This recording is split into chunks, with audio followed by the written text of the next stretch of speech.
And we're live. Welcome to this Thursday night safety briefing with your boy, me, Gone. As you know, this is a very special Veterans Day safety briefing. So welcome all into my stream. So and thank you for your service for all those that serve, just how I have for me to you. Thanks for your service. All you have to do is raise that right hand. It doesn't matter how long you serve or what you did, as long as you raise that right hand and you served, you're all right in my book. So here we go. So this is a special Thursday night safety briefing with me, your boy, They Gone. As you know, I was a military sergeant, so on very long weekends or on every Friday, I would give a little safety brief, and that safety brief would go like this. So if you're out there swimming, make sure you're not swimming alone because you might get a cramp, and you need to make sure excuse me. If you're swimming, and make sure you might get a cramp, and so I got that buddy to save you. If it's raining outside, make sure you're not standing under another tree because it's going to be hit by lightning. And in most situations, in storms and thunderstorms and hurricanes and tornadoes, you want to get to the lowest level possible. And then also, if you're out there going out doing stuff tonight, I make sure if you're going out drinking, smoking, whatever you're doing, make sure you're not driving because those cabs and those Ubers and stuff are easy are cheaper than cuffs. So and if you're out there doing something, seeing something, if you're out there doing stuff and you see something, say something about it. Be a good person. Always be that light for people out there. And if you ever get in trouble, make sure you're calling out. Remember, hooty hoo, calling out to all your buddies out there, making sure they're doing okay and checking in with people. So just be a good person out there. So I know I'm kind of slanting here. There we go, a little bit more non-slanted there. So as I said, this is a special They Gone Veterans Day kind of stream. So one of the things I'm really excited about showing off. I've shown it off before, but not for you guys yet. So here we go. This is an actual T10 parachute. Let's see if I can lift it up here. Oh, here we go. So this is an actual T10 parachute. This one right here was decommissioned, so it was more of a trainer parachute for all those riggers out there. So a rigger would train on how to do it. So here's the front of it. You see all the straps. You would strap in here, and then you would lower the lower straps. Kind of like if you guys ever do rock climbing and how the rock climbers have the straps around them, you kind of make a seat. That's how it kind of goes, and you strap it up. And so and then going up from there, as you can see, these straps right here go up here, and then what these straps right here are called? These are called the risers. What these do is these connect all the way to the parachute, and of course you have both on both sides, right and left risers go up. So when I say pull your risers, what you're doing is you're pulling down on the parachute to make it go a certain way. As you can see with these newer models, they actually had toggles that would come down. As you can see, this wooden toggle here. You can pull it down and it would make it slip either way, back and forth in the parachute. When I say slipping, that means going right or left. Trying to get away from other obstacles in the sky, be other jumpers or trees or whatever. So on the back side, you can see this yellow. What this right here is, this yellow line thing right here with a hook. That right here is what they call a static line. When this would hook up to the airplane, and then when you go out the parachute, what they call inside of here is called a pack chute. The pack chute gets pulled out, and so if this parachute's all wrapped up, like wrapped up in a ball, this pack chute comes out and pulls the parachute out, and then lets go and detaches, and then as you can tell, the risers come down and the parachute opens up. And so that's kind of the whole parachute in a layman's kind of nutshell. I was just a military cook. I was not a rigger, a parachute rigger, but we did work with a lot of parachute riggers. And jumping, you had to be able to know. The kind of gear that you were working with. So that's kind of the first part of the show. I know that was pretty quick, but like I said, that's a T10 parachute. This one's a decommissioned one. Obviously, I would never jump with it, but I just remember the jump, and that's why I'm still obsessed with jumping, and I love it. So anyhow, that's the first thing I wanted to show. Another one to kind of show kind of off, like this is the first part of this kind of show is going to be all about me being a veteran and kind of my veteran thing. I'm going to be, if you guys have some questions in the chat, go ahead and you guys can list them in there if you want to, or if you just kind of have questions about things that I'm talking about. So did we have any questions about a T10 parachute in the chat? Destra Designs in the house. Thanks for coming in. Both Big Red is in the house too, and so just another jerks in the house. Thanks guys for coming, and just Wolfenskins in the house too. Thanks guys for being here. I hope everybody's getting along okay. How did it feel to thrust the pack? Well, see, I didn't pack the chutes because that's what the rigger's job was. But it was kind of funny because if you always didn't want to piss off the riggers and make sure the riggers didn't get too drunk before the night before a jump because you didn't know what kind of pack you get from them because they were supposed to put their names on a card that's inside of the parachute itself. There's a card that the riggers would sign off on saying who packed the chute.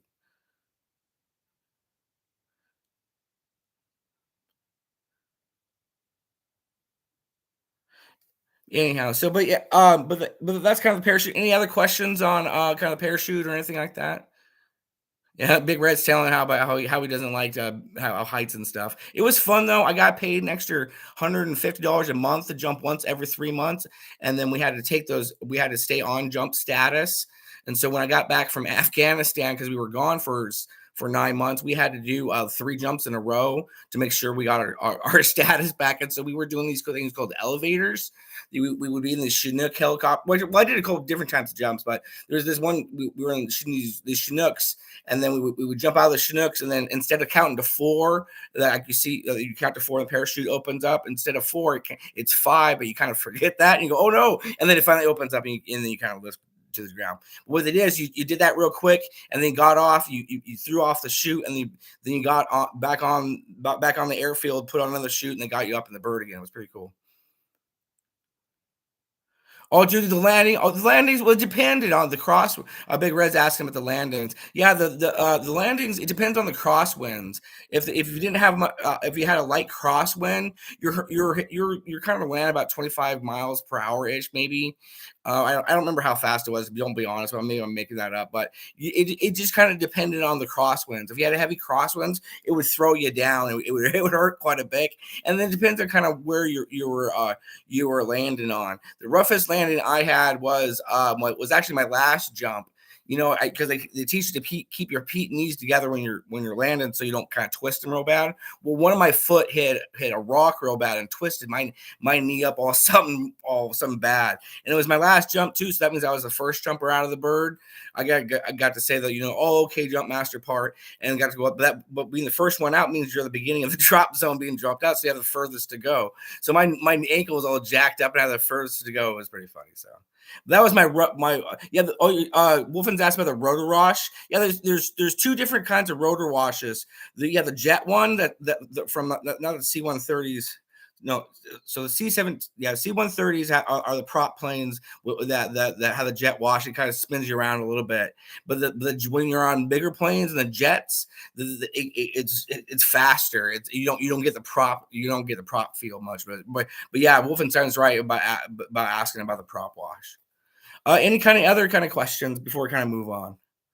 But yeah, thanks for the questions, everybody. It makes it real easy for me.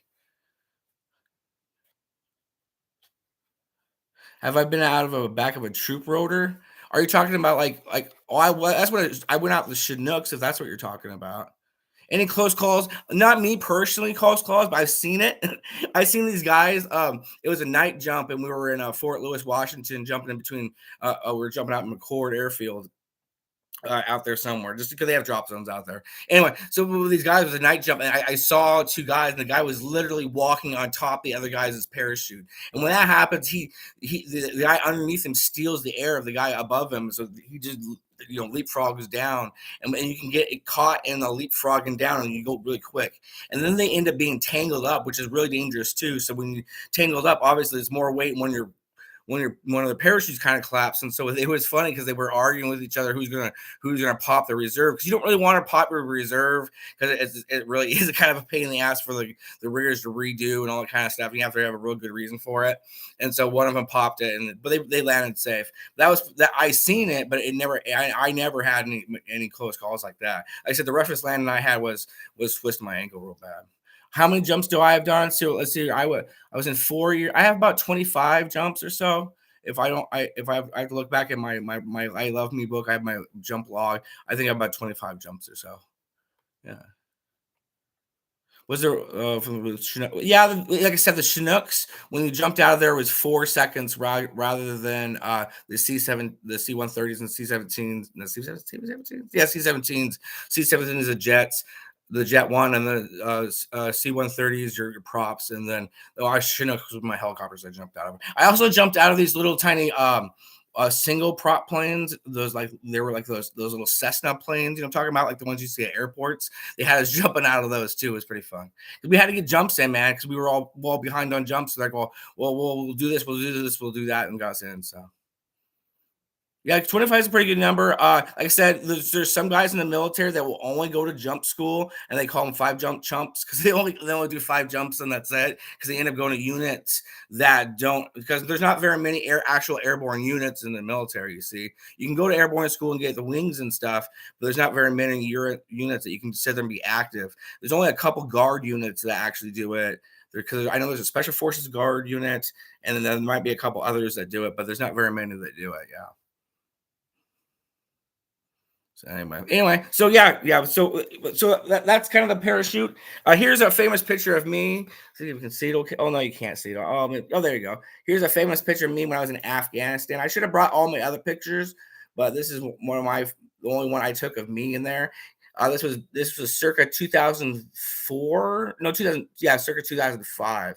That's when I was at my Camp Munez base. Um, you have to understand because you'll see a lot of guys have videos and pictures and all that kind of stuff. You have to remember this was back in 2004, 2005. We didn't have smartphones weren't really as big back then, and especially you didn't. And then digital pictures. This was from a cheap digital camera I bought in Germany, but you just didn't have those things back then. So I don't have it's all those guys who yes, it's I would hope so. It's declassified. It's been over 20 years. They're Big Red. So yes, by declassifications, it would be declassified at this point. But no, I'm not saying that to be flippant, but we just didn't take pictures and stuff as much as guys do now. And the guys who served after me in Afghanistan or in Iraq or whatever, those guys have all these pictures and videos and stuff. And sometimes I wish I had that, but with the guys I was with too, like I said, I probably wouldn't have done it because they were special forces guys and it would have been not very like they wouldn't have cared, but they wouldn't have want me to just show them and stuff like that because of those guys. But I don't have any pictures of them because I didn't take any pictures of them because I respected them, not because I or anything like that. So, and here's another kind of a plaque I got when I was in a special forces dining facility. Like I said, once again, I was a cook, and so here's a plaque they gave me for being in the unit. See if you can read it. Oh, there you go. So you can see, well, thanking me for everything I did for them as a cook for them. So like, I never want to lie about what I did. I never want to say anything like that. But I just I was just a cook, and that's all I was. I served with the best of the best, with the special forces guys. We're not taking anything from them or any away from them. I never want to pretend I'm anything else, but just a cook, So, then when I got out of the unit, they gave me this other plaque here.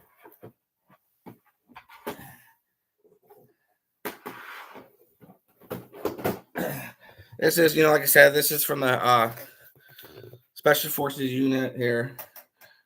This is kind of here's my name. So if you guys kind of know my name if you're paying attention, but it's okay. But like I said, this is what they kind of gave me for being in the unit and stuff. So like I said, I was blessed. My military career was blessed. Yes, there was dark times and there was good times and all that kind of stuff. But to be honest with you, the good times will always outnumber the bad times. And you got to hold on to those things. Every veteran does. Even if, like I said, it takes it. All you did was take the raise your right hand. There was a gamble from there. Who knows what was going to happen to you. So, then after I got out of the regular army, I spent another 3 years in the National Guard doing injury claim stuff. And so because in the National Guard, guys don't have full-time insurance. So if they get hurt on guard duty, I would do the injury claim for them and things like that. Hey, Antonio, thanks for showing up, and everybody else in the chat. Thanks for everybody just chiming in and having a good time. So like I said, one other plaque I got was from the Med Command unit that I served with. This is what this is the guys I did all the injury claims and all that kind of stuff with. I learned a lot from working that job, especially when I filed my own disability claim and all that kind of stuff. If you guys know vets out there and you think they need help, get them into applying for VA benefits.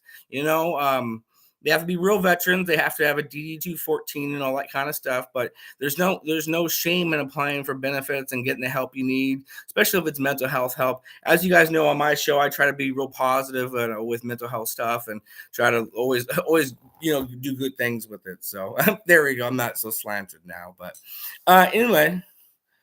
But anyway, well, thanks for everybody for coming. So that's kind of that. So that's kind of the my military thing. Another thing you get in the Army. Or what they call coins. You get what they call challenge coins. You use these for doing good. Instead of giving you like a ribbon or award or stuff, they'll give you coins. I don't have the one. My favorite one is a 2-star Special Forces coin. It looks just like this one, but it's a 2-star one. I keep that. I have it in my bag that I took with to Texas with me, kind of as a good luck thing. But yeah, here's my 1-star Special Forces coin I got. You have to remember, I was a cook, so cooks do a lot of missions and they do a lot of things. And we do like I always said, we always did 3 missions a day, and we always helped out, and so things like that. Here's another from another unit I got for helping them out with some meals. It's pretty cool. Here's a Rangerback coin that I got from the Ranger Battalion for helping them out with stuff.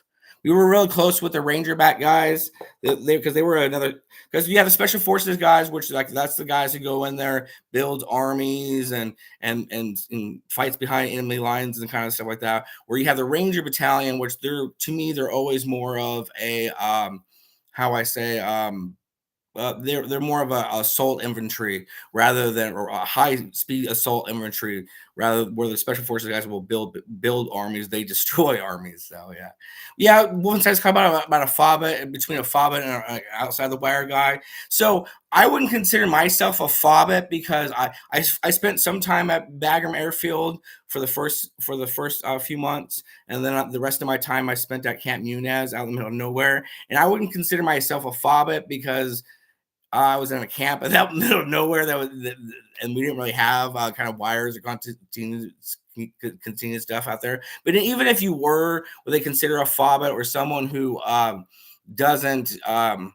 didn't go outside the wire much? You still serve. It's not really, it shouldn't be a dirty word. It's just someone who didn't get a chance to go outside the wire and all those kind of things. And it doesn't really, I did, and there's things that happened, and we'll just kind of leave it at that. Like I said, this is gonna be a fun stream. So here's another coin I got. This was from the 3-star I Corps general. This would have been the general of Fort Lewis at the time who gave me this. And I got this for being the cook of the year for the whole entire base. Because for the 4 years I was in active service, I was deployed for a year of it, kind of, and then the other 3 years I was always the unit cook of the year. So that tells you something about how good I was. That should tell you something. So here's another coin I got from the I Corps for Sergeant Major. I can tell it's a Sergeant Major coin. And there's from the I Corps. Once again, this would have been the Sergeant Major of the whole entire base. I got that one because we did a really good Thanksgiving dinner. They used to have Thanksgiving competitions in the Army to see about who could make the best dinner and displays and stuff like that. We had I wasn't a very good cook. That's why they put me in the ration room when I got back because I was very angry. They put me in the ration room. But we had guys like Noble and all these guys who make his name was Noble. He was a culinary artist and made all this great stuff. It's really awesome. So then when in the Guard, I got a couple coins as well. I got this coin, this Lieutenant Colonel coin from the 141 Oregon National Guard unit. I got this one because when I helped demobilize the largest demobilization Oregon, the state of Oregon scene since World War II. And so I worked really long and hard hours, and I helped this major who tore his meniscus while he was overseas. That's some he didn't do anything. He was just kind of milling around on base or whatever. But I was able to get him stayed on orders with a big army before he would get healed up and stuff. So I got this one right here from the Med Command, from the Med Command Colonel and First Sergeants. This is the Med Command I worked with in the National Guard to do all those injury claims called LODs and stuff. And they gave me that along with a plaque when I got out. So, and then I also got one more Ranger coin. So always good to have Ranger coins. So those are kind of all my coins. This little heart right here. I bought this little charm heart from a little Afghani girl when I was in Afghanistan. I bought it for like a buck or something like that. So she really liked it. So those are kind of all those things. One last thing I kind of wanted to share and kind of wrap up the kind of veteran stuff before we get to the toy sharing. I wanted to show a picture of my dad when he was going to the Air Force. You see that very well? There you go. My dad, when he was going to the Air Force Police Academy back in the 70s. So there he is. He served too in the Air Force. He was an Air Force guy. He always told me all these stories about guarding planes and stuff in the Philippines and how he had access to the armory and had a whole bunch of machine guns and stuff like that. So he was in the Air Force. And you're second generation Army too, Wolfenstein. That's cool. Wolfenstein's good. Yeah, it's cool. But anyway, that's my dad. He passed away this last March. No, it wasn't March. It was close to May. May. And it was pretty. Everything's been kind of rough, but we can gotta go over. Hey, my wife is here. Everybody, thank my wife Nordic Flea for helping provide this stream because she got me a new laptop so that way the stream can go a little longer than 15 minutes. So there you go. So that's kind of. I'm gonna take a drink of water here. If you guys have any questions about my military service or any questions about kind of what I shared or whatever for the first 20 minutes ago, so just kind of let me know and we can kind of go there.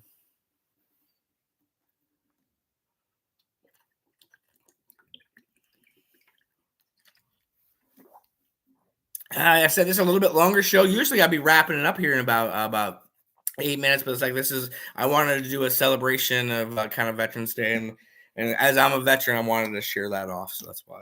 So some of the things I've been excited. So kind of continue that theme of veterans. I think I have. Someone could tell me if I'm wrong in the chat.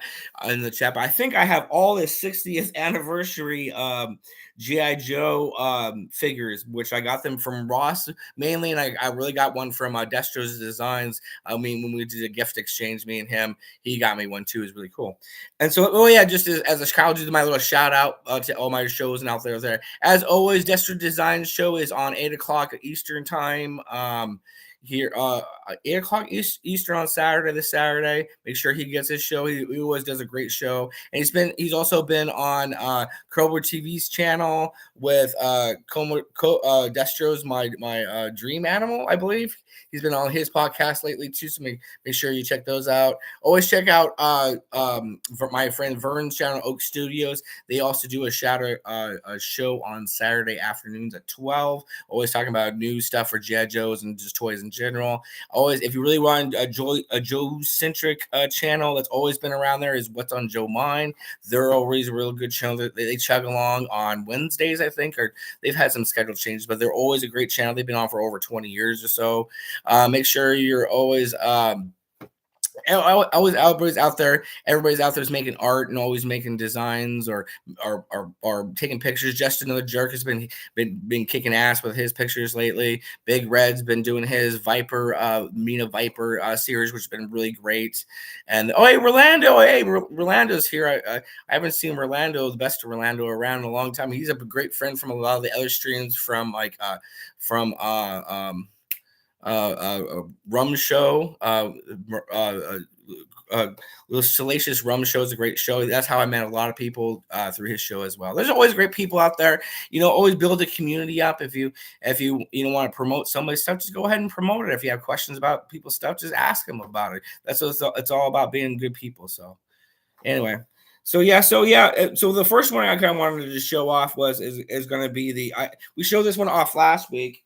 This is going to be the Halo jumper. I haven't put all his stuff on. He just comes up with too much stuff. I'm sorry, but I guess I'm a simple man that the too many equipment and stuff does overwhelm me. So I'm going to leave the other one in the box, but we'll show off the one in the box. And we did see the parachute a little bit in my little example of how a T10 parachute works. So here is the Halo jumper or the pilot. That's part of the 60th anniversary set. I got this at Ross. All of these 60th anniversary ones I got at Ross, which is crazy because when they were brand new, they were running pretty expensive. So another one I got at Ross is the 60th anniversary Marine Sniper. This is the one with the two heads on it. I know that who is it? I can't remember. Who is it? I can't remember who it is, but someone has got all the Keikos, but he would love it because of the different heads. So there you go. But yeah, that's another Ross epic. Yeah, Martian Dode. Oh, yeah, you haven't had a Joe's. You gotta be quick. I know in mine you'll see them and then I'll go back and try to get them the next day. They'll be gone. You have to be quick, and then of course who yeah, Keiko's love affair. I know we all love Keiko. That's right. You have to be quick because you don't know if the staff is stealing them or what they're doing. Another one I did find this one and at Ross as well. This is the scuba diver, the 60th anniversary scuba diver. As you can tell, original price is $35 and Ross has it down to $17. That's pretty gosh darn. I know it's not ollies for all you sweet ass people who have those ollies out there. I love you, but I'm jealous of it as heck. But man, $19. That was I saw this. I looked at the wife and she said yes, you can buy it. So there you go. That's how that word worked. And then of course one of the ones I showed off in my pictures was the regular infantry guy. I think overall, the infantry guy doesn't come with as many equipment that they won't just stick on him. I'm with a lot of other people who I like to be able to have all the equipment be able to stick on the figure so you don't lose it. But I think the infantry guy, out of all of them, I know I love the parachute guy. I know I'm a parachute fanatic, but I think the infantry guy to me is out of those four figures, the infantry guy is the best one. What do you guys think? Is that all the 60 of them? I think it is. I think all those four are all the 60 of them, isn't it?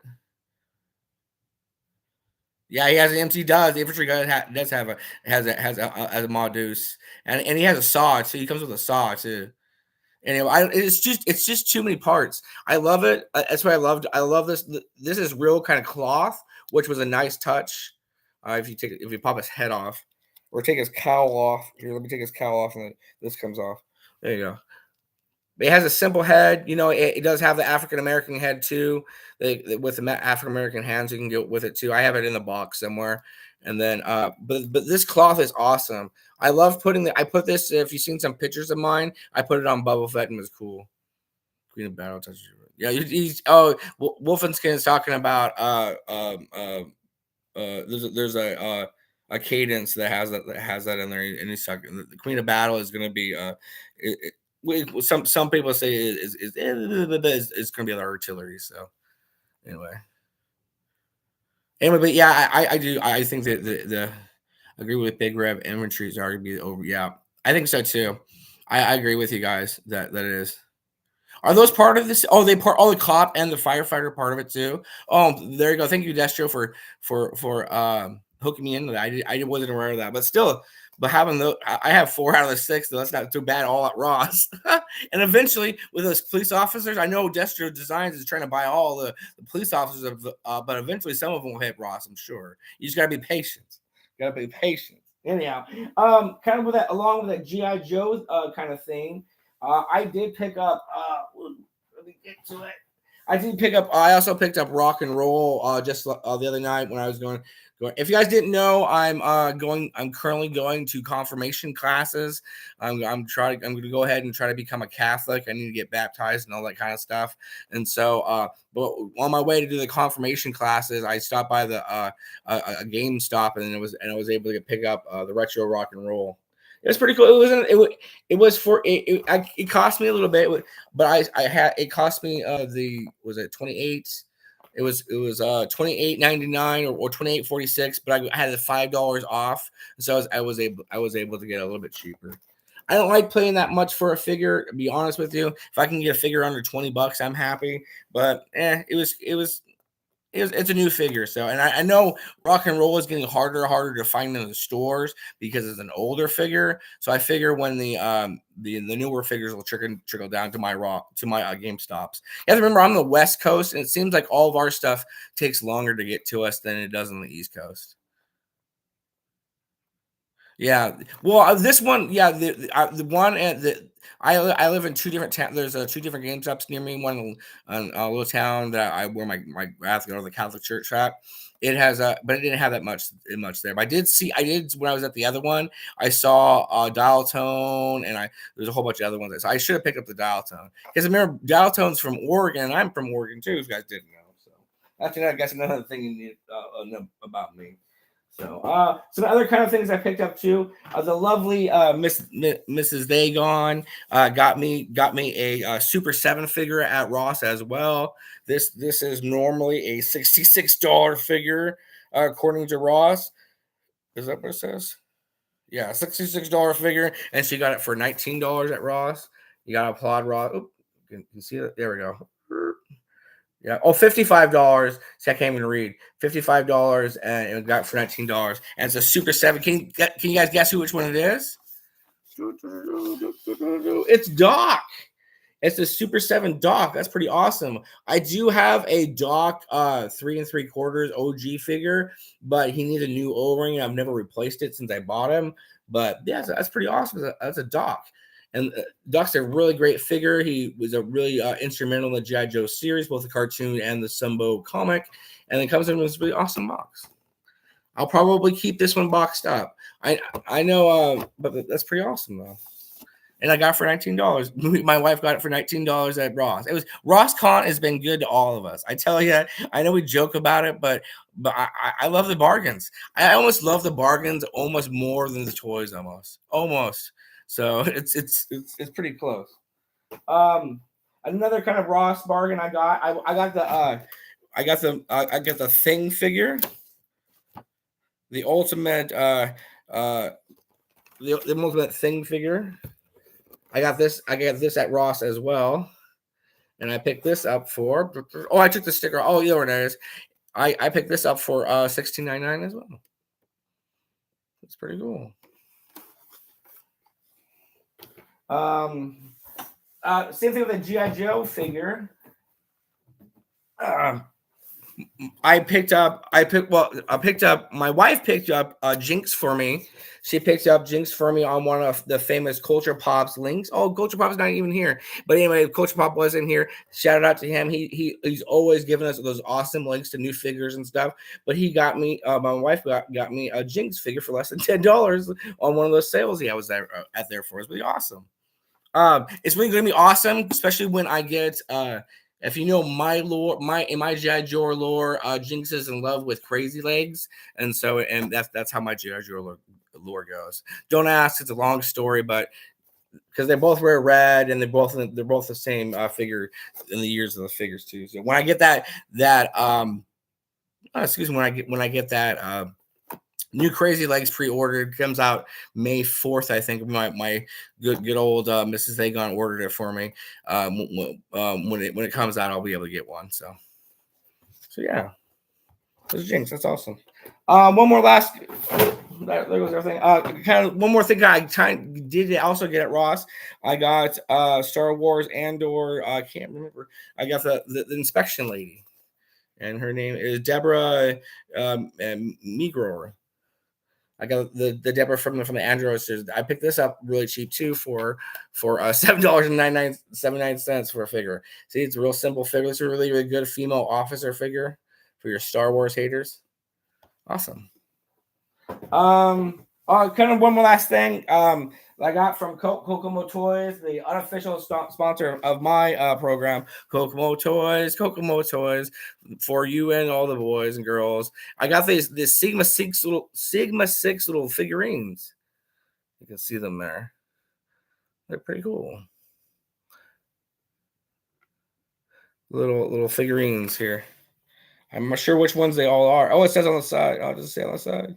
No, it doesn't even tell. Well, we know one is Snake Eyes, and probably Duke or something like that. It doesn't. I don't remember the Sigma 6 the figures, but this is really cool. I got this for less than $15.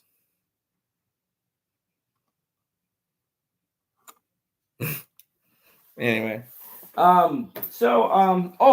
Just a shout out to collecting Star Wars. He was on the lookout for the Anakin Star Wars from the Revenge of the Sith line that's coming out. He was on the lookout for it on one of his last Target one store videos that he went to a Walmart. It was really good. He's really entertaining. Once again, his name is collecting Star Wars. He's in Stevo, but he was looking for Star Wars Revenge of the Sith Anakin, and I had found him a while back when I found him back at my good old trusty Fred Meyers. I paid a little bit too much for him. It was full price, but I couldn't. I don't have an Anakin. I do not have an Anakin Black Series, and so I ended up picking one up. Pretty cool. So that's kind of that's pretty much all the shaving. Wow, I thought my show would go a little bit more than an hour. Oh, so I guess I'll just kind of share some other things. One more last thing. Where was it? Oh, I can't find it. Oh, where I put it? Oh, I feel like Destro Designs does not know where I put stuff. Arrow, here we go. Oh yes. Well, we can't have a good show without opening at least one toy, right? So what are we going to open up? Any guesses? Any guesses where we're going to go? Let's say in the chat. Let's see if we have any guesses where we're going to open up. Well, what figure do you think Vagon is going to open up? Any guesses? Let's see if you guys can guess. I'll take a drink of water. Anyway, this show's going by pretty quickly. I thought it's not going to be rock and roll. No, I will eventually open them up, but no, not right now. I haven't showed them off yet. I no Airborne. Well, no, I already did Airborne the other week. We are going to open up the Black Series HasLab Crazy Legs. Oh yeah. Oh, I already opened up weeks back. It's the HasLab. I had one unopened for a long time. I had this one unopened for a very, very long time, and I bought for a good price. But then Mrs. Vagon, the best Vagon ever. My wife got it. She got me a crazy another one. So we're gonna open up the Black Series HasLab Crazy Legs. Yeah, and then I have a pre-ordered for the new one coming out. Yeah, I know. I love it. Do you have a crazy the HasLab Crazy Legs, Destro? You have to. You have to have the HasLab, don't you? For the Firefly. You might not. I would think you would. Well, it depends on when you started collecting, so I don't know. Oh, this is awesome. I have no idea why HasLab has decided to complete all of my Crazy Legs dreams by having both versions of Crazy Legs that I wanted, both a Night Force Crazy Leg, which came with the HasLab. I haven't gotten that. Oh, you haven't gotten it yet? Oh, you probably. Wow, I'm surprised. You probably haven't gotten it because you probably started collecting before after it came out, huh? Yeah, HasLab, I don't know. I just don't want to. HasLabs are expensive, and I get it, and they're awesome, but I just you invest all that money, and then you don't know, and the I don't know. I get it. I know some guys do it, but anyway. Oh, this is a beautiful figure. Wow, they nailed it. They nailed the Night Force Crazy Legs. The color scheme is great. The little patches of red are awesome, kind of harken back to the original one. Oh wow. Yeah, I love the head sculpt on him. I like how he made him dark haired, so I feel like he's more like me. Yeah, that's right. I identify with Crazy. Like he comes with a helmet and his Crazy Legs hat. So if you don't know, the reason why Crazy Legs has a red hat is because parachute riggers, when they're in their shops and they're working in their shop and they're rigging stuff, and they wear a red cap, and they always have a red cap on. That's why parachute riggers have the red caps. And that's why Crazy Legs is in red. Well, I always thought that's why he was in red because he was a parachute rigger, and parachute riggers had red caps. And so that's the little some little information about that. But yeah, it's really cool. Here's him with his hat on. Pretty cool. And so the new Crazy Legs that's coming out, um, he's going to have a yelling face, and because I'll have a Night Force Crazy Legs, I can switch out his head if I want to. That doesn't have a yelling face. And then here's the black. This reminds me of the black and red parachute pack that I use for my Crazy Legs that I've taken pictures of. It's pretty awesome, which I have right over here. Oh, I'll show you guys. Just give me a minute. Yeah.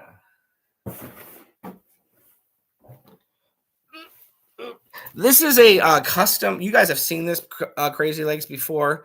This is the custom Crazy Legs that my friend Boiling Pot made for me a long time ago. He's really big. If you know him, he's on Twitter as well. If you know him, he's really big into the Super Sevens and stuff. So, but anyway, as you can see, look at his backpack. See, his backpack has the red static line, just like the Night Force one does. That's pretty cool. I just didn't think about that just until now. That's pretty cool. That's pretty exciting about that, actually. And so he also comes with his little Mitch helmet.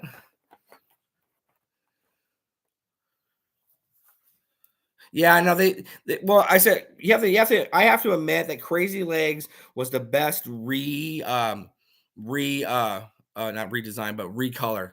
Out of all the ones that got Night Force, I think recoloring Crazy Legs in a darker color helped out the figure so much, being the Night Force. Oh, you did a 20 millimeter scope, nice. So here's him in his little Mitch helmet. It has a little is it red too? Oh no, it's not. It's just black and green. That's awesome. And then he comes with his little I don't want to take out the goggles, but he comes with 2 sets of goggles. Probably obviously to one where he's wearing a hat, or one he's wearing a helmet and stuff like that. And he comes with a firearm, and I'm surprised he didn't come with a little knife. But oh well. He does? Yeah, he comes with a little knife as well. Awesome. I'll have to play with him later so I don't lose those. I want to get the gun out though.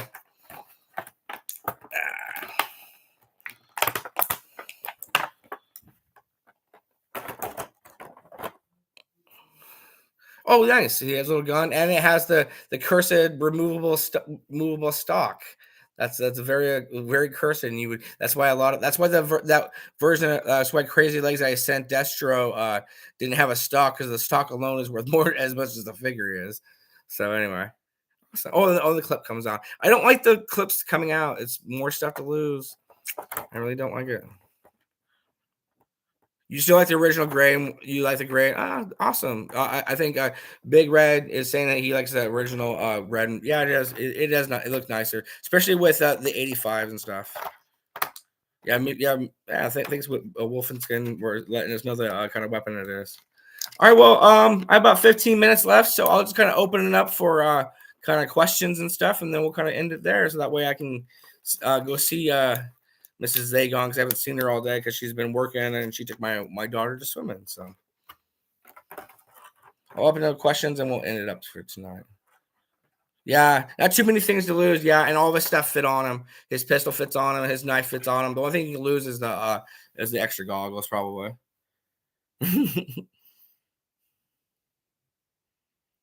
Well, how do I do it? I just try to put all my stuff in plastic bags, but I need to find a better system than that. My favorite Star Wars character is Jango Fett. Hands down, Jacob Fett. I know people give Attack of the Clones the movie a hard time, but I spent a lot of time in with that movie when I was in Afghanistan because it came out and the Revenge of the Sith was going to come out, and we actually saw the Revenge of the Sith on a Haji film before it came out in the movie theaters. It's pretty cool. So.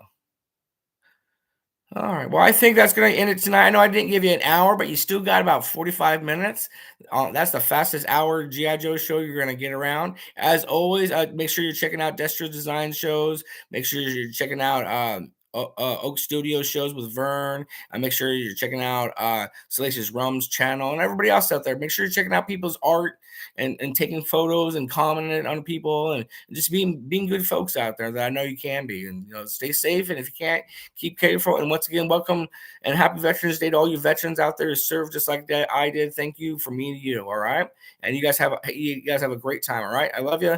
And we'll see you next time. All right. Stay safe. You can't, keep careful. We're out. All right. Bye.